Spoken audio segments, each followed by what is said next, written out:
Wegener के अनुसार बहुत बड़े भूवैज्ञानिक समय में आज के अधिकांश महाद्वीप एक विशाल महाद्वीपीय भाग के रूप में जुड़े हुए थे। ये वेगनर महोदय का कहना है। जितना भी भूभाग था, जितना भी कॉन्टिनेंट था, सब एक स्थान पर जुड़ा हुआ था। 225 मिलियन साल पहले की बात बता रहा है कि सारे महाद्वीप क्या है, एक साथ। ये पैंथालासा है, समुद्र है। इस पैंथालासा के ऊपर पैंजिया तैर रहा है। आपसे प्रश्न पूछेगा कि एशिया किस भूभाग का हिस्सा था, तो कहना है कि सर ये लॉरेंसिया भाग का हिस्सा हुआ करता था। नमस्कार साथियों, मेरे सभी प्यारे देशवासियों को 80वीं स्वतंत्रता दिवस की हार्दिक हार्दिक बधाई है। आज हम लोग साथियों चर्चा करने जा रहे हैं महाद्वीपीय विस्थापन सिद्धांत के बारे में। मेरे प्यारे साथियों, आज जो आप महाद्वीप देख रहे हैं, आप सबको पता है कि आज दुनिया में 7 महाद्वीप हमें देखने को मिलते हैं, 7 कॉन्टिनेंट देखने को मिलते हैं। और ये सातों जो कॉन्टिनेंट हैं, ये अलग अलग देखने को मिलते हैं। परंतु क्या आपने कभी सोचा है कि ये सातों के सातों जो महाद्वीप हैं, क्या ये हमेशा से इसी जगह पर थे? क्या आज का दक्षिण अमेरिका हमेशा से अफ्रीका से हजारों किलोमीटर दूर था? क्या भारत हमेशा से एशिया का ही हिस्सा रहा है? और मैं अगर आपसे ये बात कहूं कि करोड़ों वर्ष पहले आज के ये अलग अलग महाद्वीप एक ही विशाल भूभाग के हिस्से हुआ करते थे, और बाद में धीरे धीरे ये एक दूसरे से क्या होते चले गए, अलग होते चले गए। तो क्या आप हमारी इस बात पर विश्वास करेंगे? इसी विचार को वैज्ञानिक रूप देने वाले जो व्यक्ति थे, उनका नाम था अल्फ्रेड वेगनर। याद रखिएगा, ये जो बात हम आपसे कह रहे हैं, इस सिद्धांत को जो प्रस्तुत करने वाले व्यक्ति हैं, उनका नाम था अल्फ्रेड वेगनर। और अल्फ्रेड वेगनर जो थे, यह एक जर्मन, याद रखिएगा, जर्मन वैज्ञानिक थे, जर्मन वैज्ञानिक थे। और 1912 में इन्होंने ये अपना महाद्वीपीय विस्थापन सिद्धांत नाम दिया, कॉन्टिनेंटल ड्रिफ्ट थ्योरी दिया। इस सिद्धांत में उन्होंने कहा कि आज जो हम महाद्वीप अलग अलग देख रहे हैं, ये सभी महाद्वीप करोड़ों साल पहले एक ही स्थान पर थे, एक ही से सब जुड़े हुए थे। परंतु धीरे धीरे धीरे धीरे ये जो महाद्वीप था, ये टूट गया, और टूटकर धीरे धीरे धीरे खिसकते हुए अलग अलग स्थानों पर पहुंच गए। और आज जो स्थिति देख रहे हैं, वो स्थिति भी आज महाद्वीप बिल्कुल शांत स्थिर नहीं है। आज भी उसमें कुछ ना कुछ विचलन हो ही रहा है। तो इसी सिद्धांत को हम लोग कहते हैं महाद्वीपीय विस्थापन सिद्धांत कहते हैं, कॉन्टिनेंटल ड्रिफ्ट थ्योरी कहते हैं। मेरे प्यारे साथियों, ये बहुत इंपॉर्टेंट टॉपिक है ना। यूपीएससी, बीपीएससी और अन्य परीक्षाओं में यहां से सवाल बनते रहते हैं। यहां आपसे पूछा जाएगा कि पेंजिया क्या है, आपसे पूछा जाएगा पैंथालासा क्या है, लॉरेंसिया क्या है, गोंडवाना लैंड क्या है। महाद्वीपों के खिसकने के जो प्रमाण मिलते हैं, वो प्रमाण क्या है। और वेगनर को जो यह विचार आया, उनके सिद्धांत की सबसे बड़ी कमियां क्या थी। और बाद में जब प्लेट टेक्टोनिक सिद्धांत आया, तो प्लेट टेक्टोनिक सिद्धांत ने वेगनर के विचार को किस तरह से वैज्ञानिक आधार प्रदान करने का काम किया, ये बात आपको इसी सिद्धांत में आज हम लोग पढ़ाने का काम करेंगे। तो मेरे प्यारे साथियों, सभी लोग वीडियो के अंत तक एकदम बने रहना है, इस कॉन्सेप्ट को पूरी तरह से सीखना है ना। तो सब लोग वीडियो को एक बार लाइक, शेयर और सब्सक्राइब कर लीजिए। आइए वीडियो को हम लोग शुरू करते हैं। वीडियो को शुरू करने से सबसे पहले आप लोग एक तस्वीर को देखिए। ये जो तस्वीर आप देख रहे हैं, ये तस्वीर लगभग 300 मिलियन वर्ष पूर्व की है। कब की है? तो कहना है कि सर 300 मिलियन वर्ष पूर्व की ये तस्वीर है। और इस तस्वीर में आप देख रहे होंगे कि सारे कॉन्टिनेंट जो हैं, ये आपको एक साथ दिखाई पड़ रहे होंगे। परंतु धीरे धीरे 200 मिलियन वर्ष पूर्व की ये तस्वीर है, 200 मिलियन वर्ष पूर्व की ये तस्वीर है। जरा यहां पर देखिएगा क्या होता है। आप देख रहे हैं कि जो यहां पर कॉन्टिनेंट है, ये जो कॉन्टिनेंट सभी एक स्थान पर है, ये कॉन्टिनेंट धीरे धीरे धीरे धीरे क्या हुए हैं, टूट चुके हैं, अलग हो चुके हैं। तो इसी सिद्धांत को हम लोग क्या कहते हैं, महाद्वीपीय विस्थापन सिद्धांत कहते हैं। सबसे पहले हम इस सिद्धांत के नाम को समझने का काम करते हैं कि महाद्वीपीय विस्थापन सिद्धांत का मतलब क्या होता है।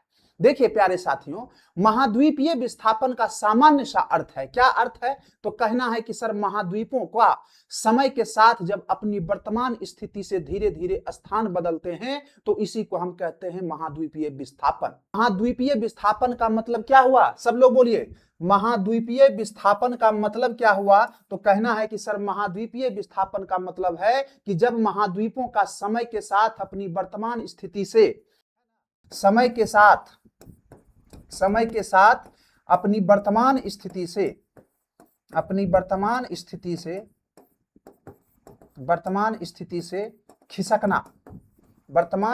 से खिसकना ही क्या है, तो कहना है कि सर महाद्वीपीय विस्थापन है। यहां तक किसी को कोई समझ में, किसी को कोई दिक्कत है? ध्यान रखिए, वेगनर यह नहीं कह रहे थे कि महाद्वीप अचानक एक दिन में हजारों किलोमीटर खिसक गए। ये एक दिन में होने वाली घटना नहीं है। उनका विचार था कि पृथ्वी के बहुत लंबे भूवैज्ञानिक इतिहास में महाद्वीप धीरे धीरे अपनी स्थिति बदलते रहे। बात समझ में आ रही है? क्या हुआ है, तो महाद्वीप धीरे धीरे अपनी स्थिति बदल रहे हैं। ये जो आप देख रहे हैं सारा महाद्वीप एक स्थान पर है, और यहां इस तस्वीर में आप देख रहे हैं कि सारे महाद्वीप एक दूसरे से अलग हो गए हैं। क्या ये एक दिनों में होने वाली प्रक्रिया थी? नहीं, इस प्रक्रिया को पूरा होने में करोड़ों वर्ष लगे हैं। ये धीरे धीरे अपनी स्थिति बदलते हैं। अल्फ्रेड वेगनर जर्मन वैज्ञानिक थे। ये मूल रूप से मौसम वैज्ञानिक थे और भूविज्ञान से जुड़े अध्ययन भी ये किया करते थे। उन्होंने पृथ्वी के महाद्वीपों की आकृति, चट्टान, जीवाश्म और प्राचीन जलवायु से संबंधित प्रमाणों का जब अध्ययन किया तो महोदय वेगनर ने देखा कि दुनिया के कुछ महाद्वीप की जो तट रेखा है ये ऐसी दिखाई देती है जैसे किसी समय ये एक दूसरे से जुड़ी रहे। खास करके दक्षिण अमेरिका का जो पूर्वी किनारा है और अफ्रीका का जो पश्चिमी किनारा है, इसको देख के ऐसा लग रहा है कि ये कोई पजल का दो भाग है जिसको जोड़ देने पर ये आपस में जुड़ जाएगा। जैसे देखिएगा, जैसे यहां पर ध्यान दीजिएगा, इस क्षेत्र को देखिए आप लोग, ये जो देख रहे हैं ये है दक्षिण अमेरिका, ये दक्षिण अमेरिका, ये अफ्रीका से देखिए, यदि इसको जोड़कर आप देखेंगे तो आपको ये महसूस होगा कि ये पजल का कोई टुकड़ा तो नहीं है, इसको आसानी से आप इसमें फिट कर सकते हैं। तो जब इसको फिट कर दीजिएगा तो लगेगा इसी से ये टूटकर अलग हुआ है। बात समझ में आ रही है? तो देखने से ऐसा लग रहा है ना। तो यही अवलोकन जो आज हम लोग कर रहे हैं, ये अवलोकन 1912 ईस्वी में वेगनर महोदय ने कर लिया था, और यही अवलोकन उनके विचार की शुरुआत का सबसे पहला कड़ी था। और इसी के आधार पर उनके मन में एक सिद्धांत जन्म लिया, एक हाइपोथेसिस जन्म लिया, जिस हाइपोथेसिस का नाम था महाद्वीपीय विस्थापन सिद्धांत। यहां तक बोलिए किसी को कोई दिक्कत नहीं है? सबको बात एकदम अच्छे से समझ में आया कि नहीं आया? अगर गुरु सबको बात अच्छे से समझ में आ गया तो अब जरा ध्यान दीजिएगा। देखिए, अल्फ्रेड वेगनर का जो सिद्धांत है, इस सिद्धांत के आप लोगों को, इस सिद्धांत के दो मुख्य बात आप लोगों को याद रखनी है, दो महत्वपूर्ण शब्द आप लोगों को याद रखना है। वो दो मुख्य शब्द क्या है? वो दो मुख्य शब्द क्या है मेरे साथियों? तो एक शब्द है जिसको हम लोग पेंजिया कहते हैं। क्या कहते हैं?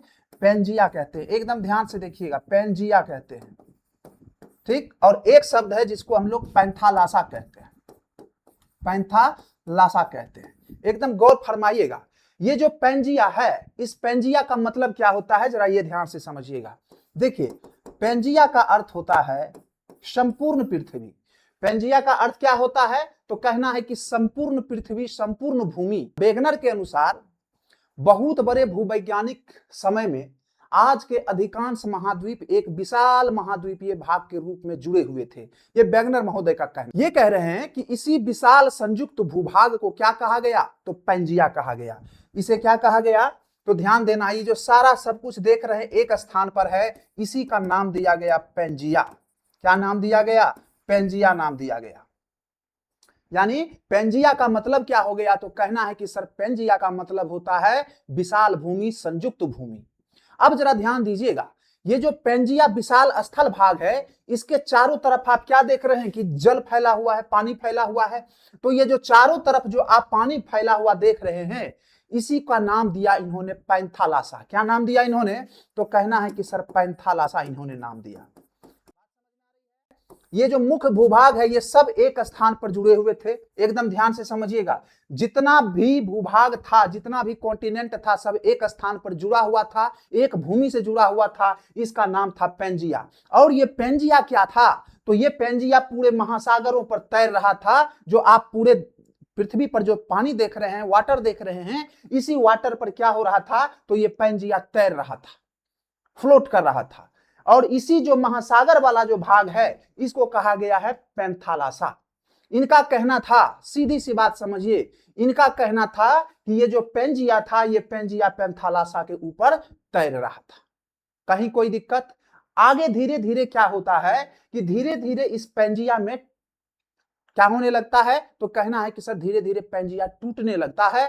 धीरे धीरे पेंजिया क्या होगा? टूटने लगेगा। अब जरा ध्यान दीजिएगा, जब ये पेंजिया टूटता है, जब ये पेंजिया टूटेगा तो क्या होगा, जरा उसको ध्यान दीजिएगा। देखिए यहां पे 225 मिलियन साल पहले की बात बता रहा है कि सारे महाद्वीप क्या है, एक साथ हैं। अब देखिएगा ये पेंजिया, ये क्या है, तो ये पैंथालासा है, ये पैंथालासा है, समुद्र है। इस पैंथालासा के ऊपर पेंजिया तैर रहा था। अब देखिए 150 मिलियन साल पहले की बात बता रहा है कि ये पेंजिया टूटकर दो भागों में विभक्त हो गया। ध्यान दीजिएगा, ये पेंजिया क्या हुआ, तो कहना है कि सर ये पेंजिया दो भागों में टूट गया। ये दो भागों में क्या हुआ, तो सर टूट गया, ब्रेकडाउन हो गया। एक भाग कहलाया लॉरेंसिया, एक भाग क्या कहलाया, तो कहना है कि सर लॉरेंसिया कहलाया, और दूसरा भाग क्या कहलाया, तो गोंडवाना लैंड कहलाया। क्या कहलाया, गोंडवाना लैंड कहलाया। यहां तक बोलिए किसी को कोई दिक्कत? पेंजिया टूट के दो भागों में बट गया, एक भाग कहलाया लॉरेंसिया और एक भाग कहलाया क्या, गोंडवाना लैंड। अब जरा ध्यान दीजिएगा, ये जो लॉरेंसिया देख रहे हैं ये क्या हुआ, उत्तर की ओर खिसका।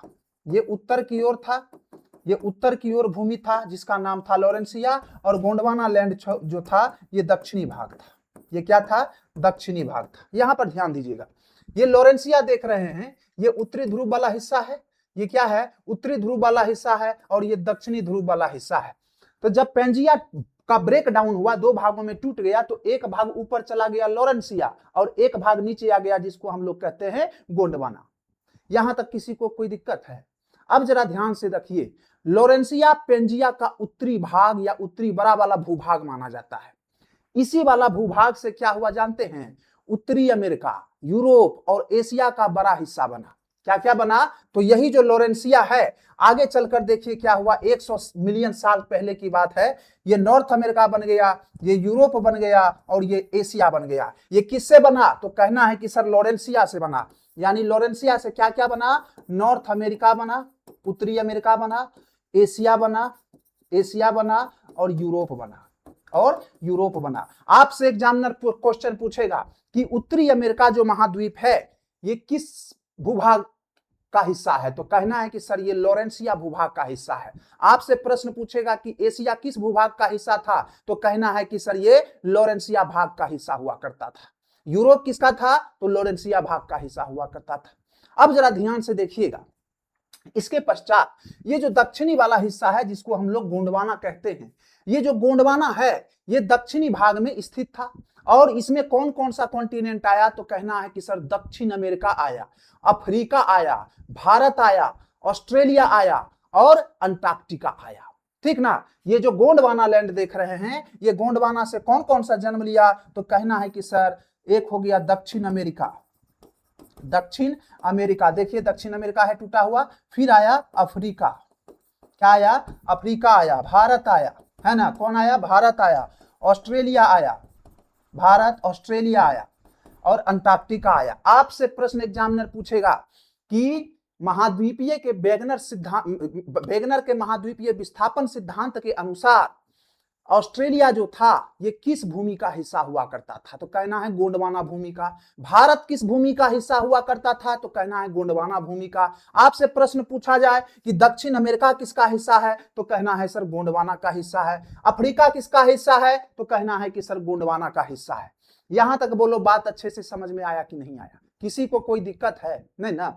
अब देखिए आज का जो भारतीय प्रायद्वीप हम लोग देख रहे हैं, देखिए आज का जो भारत है ये इंडिया, देखिए ये इंडिया ऐसे था और ये धीरे धीरे धीरे धीरे इंडिया खिसकते खिसकते क्या हुआ, ये इस तरह से खिसकते खिसकते हुए एशिया का भाग बन गया, है ना। भारत आज जो भारत की वर्तमान स्थिति है वो भारत क्या हुआ है, खिसकते खिसकते खिसकते कहां चला आया, एशिया में चला आया। हम इसको प्लेट टेक्टोनिक थ्योरी में पढ़ेंगे कि कैसे भारत जो है खिसकते हुए इस गोंडवाना भूमि से अलग होते हुए ये एशिया से आकर जुड़ जाता है। और यही जब एशिया का प्लेट और भारत का प्लेट जब टक्कर होता है आपस में, तो यहीं पर जो क्या होता है, तो हिमालय की उत्पत्ति हो जाती है।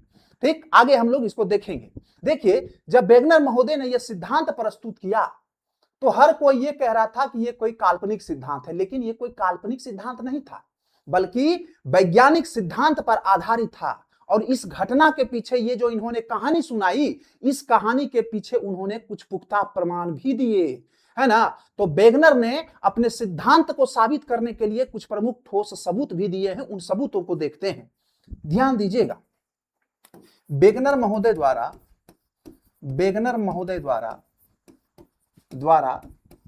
अपने सिद्धांत के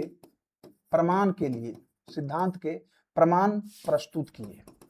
जैसे आप लोग बचपन में देखे होंगे, कौन कौन से बच्चा वाला जो जिगसॉ पहेली होता है, पजल वाला, सबसे पहला प्रमाण टुकड़े आपस में फिट बैठते हैं। इस प्रमाण को हम लोग कहते हैं महाद्वीप के तटों को जब आपस में जोड़ा गया, जो महाद्वीप था, एशिया महाद्वीप था, अमेरिका महाद्वीप था, या फिर अफ्रीका महाद्वीप, इसी को हिंदी में हम लोग क्या कहते हैं, तो तटीय एकरूपता कहते हैं। क्या कहते हैं? तटीय एकरूपता कहते हैं। जैसे आप लोग बचपन में देखे होंगे कि बच्चा वाला जो जिगसॉ पहेली होता है, पजल वाला, वो टुकड़े आपस में फिट बैठते हैं कि नहीं बैठते हैं। वैसे ही महाद्वीप के तटों को जब आपस में जोड़ा गया, जो महाद्वीप था, एशिया महाद्वीप था, अमेरिका महाद्वीप था, या फिर अफ्रीका महाद्वीप था, है ना, तो जितने भी महाद्वीप के तट हुआ करते थे, उसके तटीय किनारे हुआ करते थे, उन किनारों को जब ये आपस में जोड़ते हैं तो वो सभी किनारे आपस में एक दूसरे से पूरी तरह से सेट हो जाते थे, है ना। तो सेट हो जाते हैं, इसीलिए ये कहते हैं, क्या कहते हैं, कि ये सभी महाद्वीप एक समय एक साथ थे।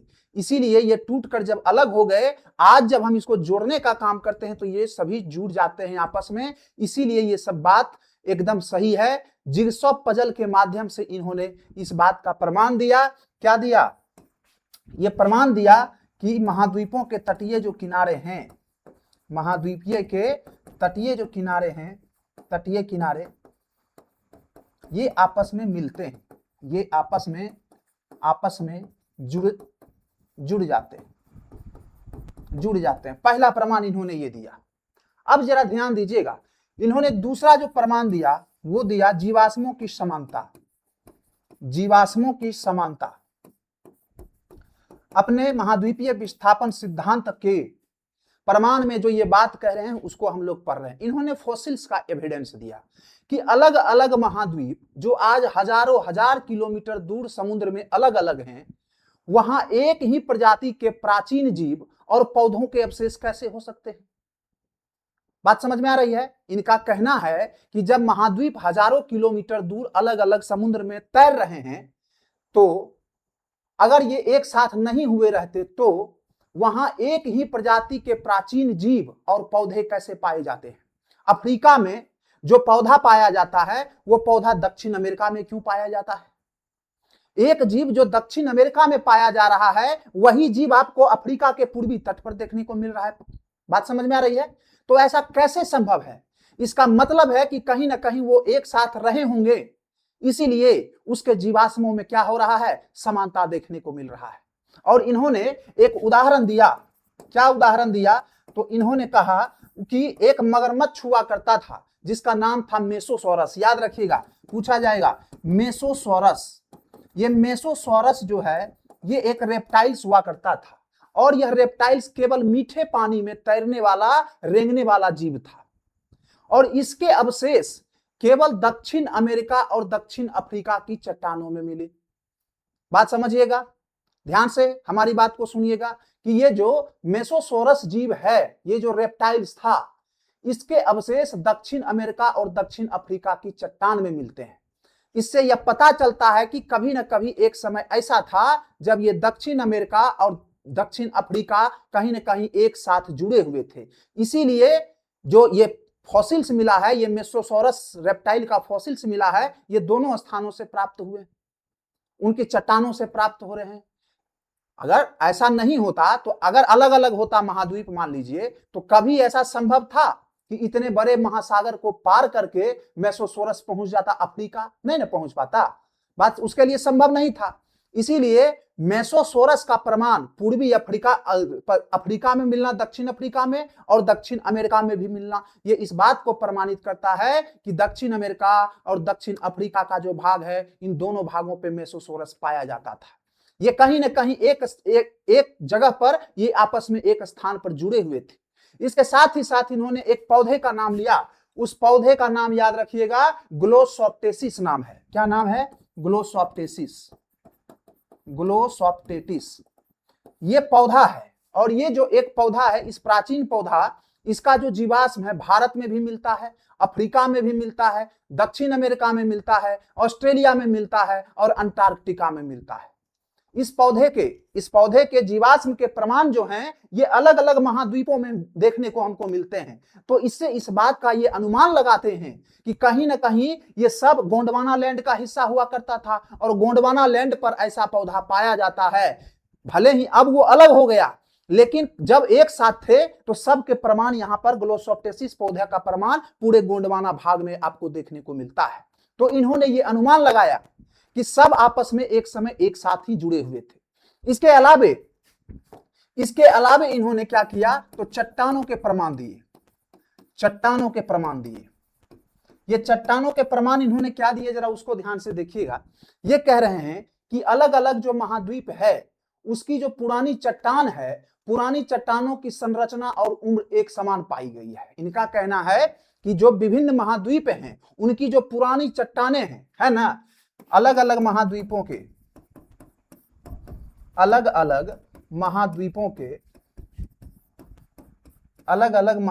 के चट्टानों में क्या है, तो समानता देखने को मिलता है, समानता पाई जाती है। क्या समानता पाई जाती है, तो कहना है कि उसकी संरचना और उम्र एक समान है। तो इसकी संरचना एवं उम्र एक समान है। अगर ये महाद्वीप अलग अलग थे तो इनकी चट्टानी संरचना और इस चट्टानों की जो आयु है वो एक समान कैसे हो सकती है। बात समझ में आ रहा है। जैसे उदाहरण के तौर पर इन्होंने बताया कि जो दक्षिण अमेरिका का तट हुआ करता था वहां पर प्राचीन चट्टान और पश्चिमी अफ्रीका वाला जो हिस्सा था वहां 200 अरब वर्ष पुरानी चट्टान, ये जब दोनों का मिलाया गया, फॉसिल्स चेक किया गया तो ये चट्टानें आपस में मेल खाते थे। इसी तरह से उत्तरी अमेरिका का जो एपलेशियन पर्वतमाला है और ब्रिटेन का जो स्कैंडिनेवियन पर्वतमाला है, वहां के पर्वत श्रृंखलाओं का जो काल है उसकी जो आयु है वो एक समान पाई गई, जो इस बात को प्रमाणित करती है कि कहीं ना कहीं ये सभी के सभी जो महाद्वीप, ये खंड हैं, ये सब एक साथ ही थे, भले ही वर्तमान में अलग हो गए हैं। इसके अलावा भी उन्होंने साक्ष्य दिया, जैसे ग्लेशियर का साक्ष्य उन्होंने दिया। किसका साक्ष्य दिया? ग्लेशियर का।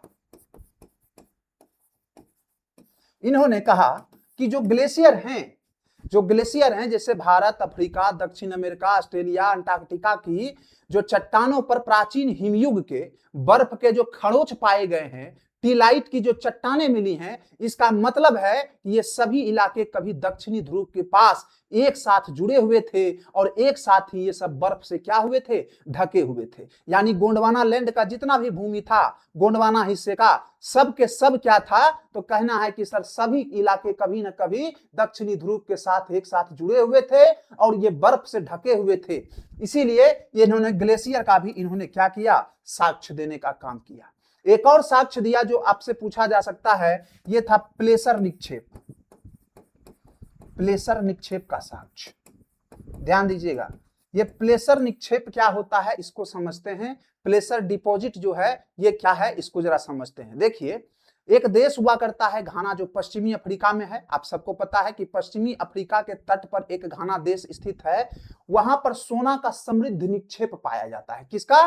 गोल्ड का निक्षेप, गोल्ड का डिपॉजिट पाया जाता है, लेकिन वहां पर सोना का खदान नहीं है। ध्यान से हमारी बात को सुनिएगा कि घाना के तट पर सोना का समुद्री निक्षेप पाया गया, लेकिन वहां पर सोना का खदान था ही नहीं।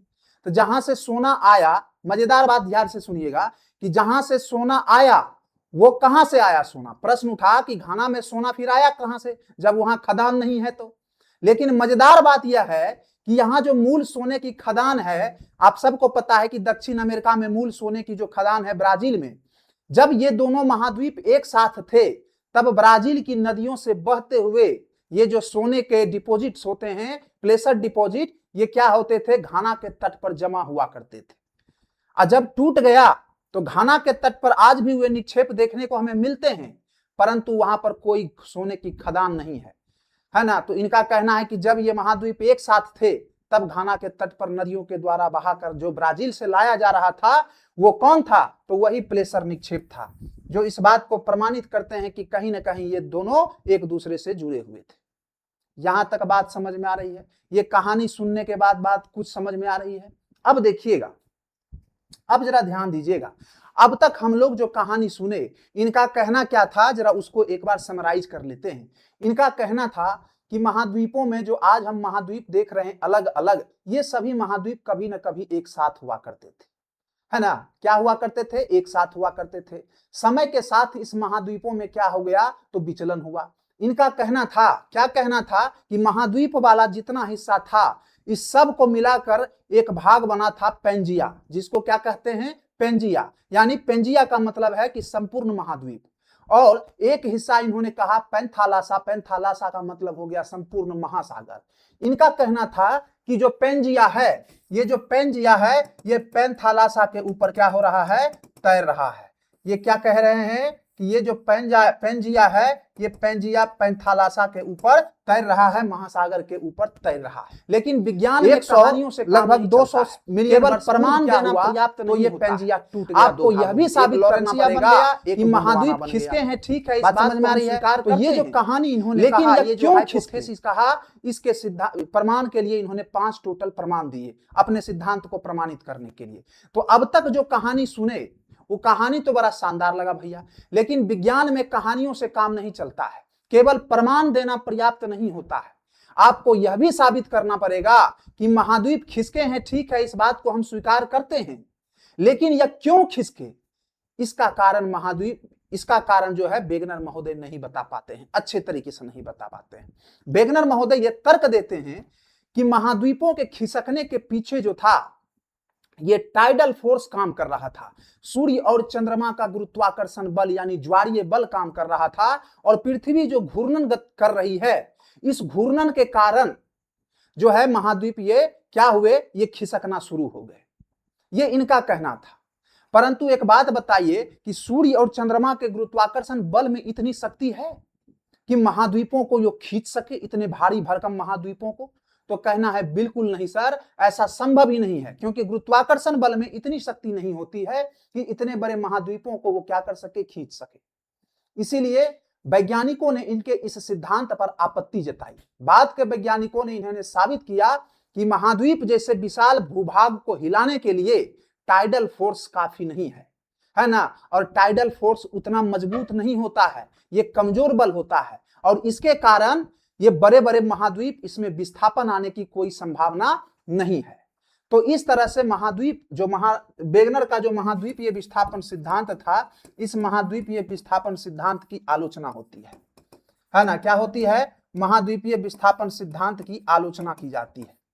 ठीक, महाद्वीपीय विस्थापन सिद्धांत की जब आलोचना होती है, तो आप सबको पता है कुछ समय बाद क्या होता है कि महाद्वीपीय, अब जरा यहां पर ध्यान दीजिएगा एक चीज, कि इनके जो महाद्वीपीय विस्थापन सिद्धांत थे, बाद में यही महाद्वीपीय विस्थापन सिद्धांत, इसको जब प्लेट टेक्टोनिक सिद्धांत आया, प्लेट विवर्तनिक सिद्धांत आया, प्लेट विवर्तनिक सिद्धांत आया 1967 में, तब जाकर के वेगनर महोदय का जो सिद्धांत है, ये वैज्ञानिक प्रमाणित हुआ, है ना। प्लेट टेक्टोनिक सिद्धांत का यह कहना था कि कहीं न कहीं जो वेगनर महोदय कह रहे हैं, उस बात में सच्चाई है।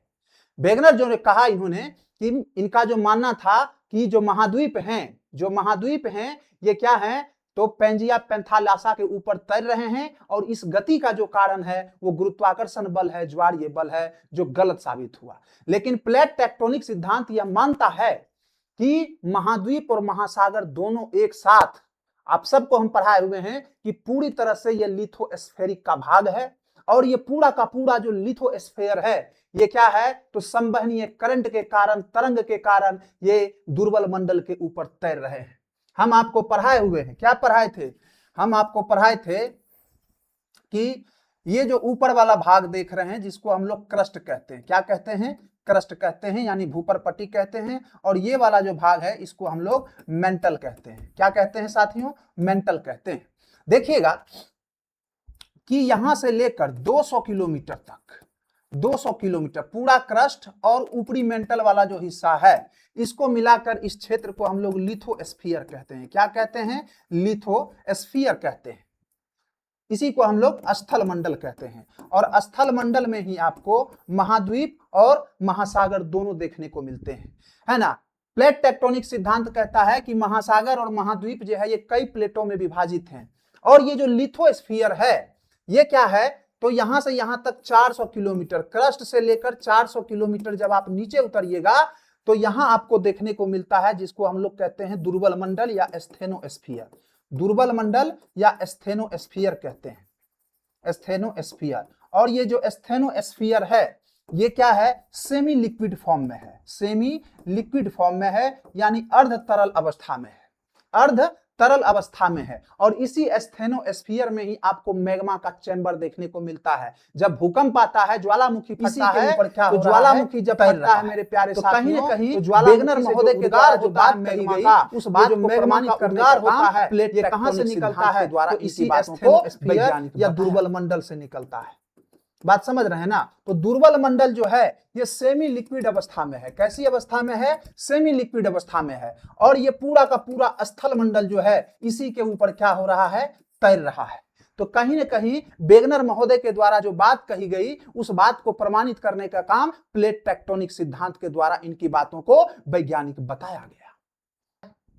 अब देखिए, अगर हम बात करें भारत के संदर्भ में, ठीक ना, तो भारत के संदर्भ में हम जब बात करते हैं तो भारत क्या हुआ कि गोंडवाना लैंड का भाग था, और धीरे धीरे धीरे भारत खिसकते हुए क्या होता है, तो ये आकर एशिया से टकरा जाता है। किससे टकरा जाता है, तो ध्यान दीजिएगा कि ये जो भारत की भूमि होती है, यहां ध्यान दीजिएगा, यहां ध्यान दीजिए, ये जो भारत है ये भारत धीरे धीरे खिसकते एशिया की भूमि से जाकर ये टकरा गया। जो टेथिस सागर में जो अवसाद जमा किए गए थे उस अवसाद के कारण जब एशियाई प्लेट, याद रखिएगा, जब क्या हुआ, एशियाई प्लेट और भारतीय प्लेट ये दोनों के बीच में टक्कर हुआ। जब टक्कर हुआ तो टक्कर होने के कारण जाहिर सी बात है कि जब ऐसे टक्कर होगा दो प्लेटों का तो बीच का भाग ऐसे क्या हुआ, उठ गया। और बीच का भाग उठने के कारण भारत का उत्तरी हिस्सा जो है वहां पर हिमालय पर्वतमाला का क्या हो गया, निर्माण हो गया। और आप सबको पता है कि हिमालय पर्वतमाला कैसी पर्वतमाला है, तो कहना है कि सर हिमालय एक बलित पर्वत है। कैसी पर्वत है, बलित पर्वत है, फोल्ड माउंटेन है, बलित पर्वतमाला है। और नवीन बलित पर्वत है कौन, हिमालय, याद रखिएगा। और इसी हिमालय को हम लोग पढ़ेंगे इंडियन ज्योग्राफी, जब हम वहां डिटेल में पढ़ेंगे। तो भारत की उत्तरी दिशा में जो प्लेट की गति हो रही है वो आज भी रुकी नहीं है, वो आज भी चल रही है। इसीलिए देखते भी होंगे कि हिमालय में अभी भी भूगर्भीय रूप से सक्रिय है और यहाँ पर भूकंप वगैरह आते रहता है आज भी, है ना। तो पूरा का पूरा जो महाद्वीपीय विस्थापन सिद्धांत था ये हम आपको बता दिए। महाद्वीपीय विस्थापन सिद्धांत से कुछ प्रश्न पूछे जाते हैं जो आप लोगों को याद रखना है। इसके अलावे महाद्वीपीय विस्थापन सिद्धांत को समझना जरूरी है। यदि महाद्वीपीय विस्थापन सिद्धांत को आप समझ गए हैं तो प्लेट टेक्टोनिक सिद्धांत को भी आप आसानी से समझ पाइएगा। किसी को कोई दिक्कत है यहां तक? अगर सबको वीडियो समझ में आया, वीडियो पसंद आया तो वीडियो को लाइक, शेयर और सब्सक्राइब जरूर कीजिएगा। अगले वीडियो में फिर मिलते हैं। धन्यवाद।